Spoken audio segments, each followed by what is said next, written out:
Hello dear aspirants, তোমরা যারা rail, WPP, KP এবং জিডির জন্য প্রিপারেশন নিচ্ছ তাদের জন্য আমরা ওয়ান সিট অনলিতে তোমাদের ওয়েলকাম জানাচ্ছি।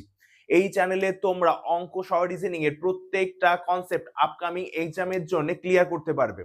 দেখো, আজকের যে অঙ্কটা রয়েছে নাম্বার সিস্টেম থেকে একটা ইম্পর্টেন্ট অঙ্ক রয়েছে। প্রত্যেকটা পরীক্ষায় এই রকম অঙ্ক তুমি হুবহু কমন পাবে।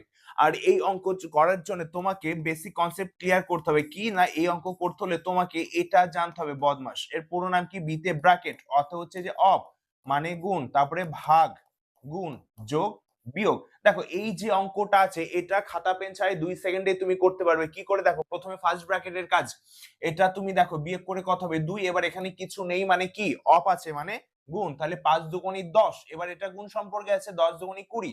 তাহলে দেখো এখানে হচ্ছে +20 আর এটা হচ্ছে যে -20 এর মধ্যে আছে, তাহলে এটা কেটে গিয়ে টোটালটা 0 হয়।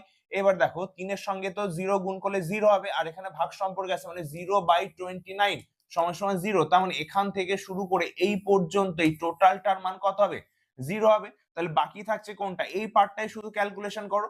4 এ 4 এ কত, 16। তাহলে দেখো ইউনিট ডিজিট যেখানে 3 আছে সেটাই তোমাদের রাইট অ্যান্সার। শুধুমাত্র ইউনিট ডিজিট অপশন ডি তে আছে 3, সেই জন্য এটা বিয়োগ করে দেখো 53 হবে। তাহলে এই ছিল আমাদের বেসিক কনসেপ্ট। এবার এইটা যদি তোমরা করতে পারো তাহলে এইটার উত্তর অবশ্যই কমেন্টের মাধ্যমে আমাদের জানাও।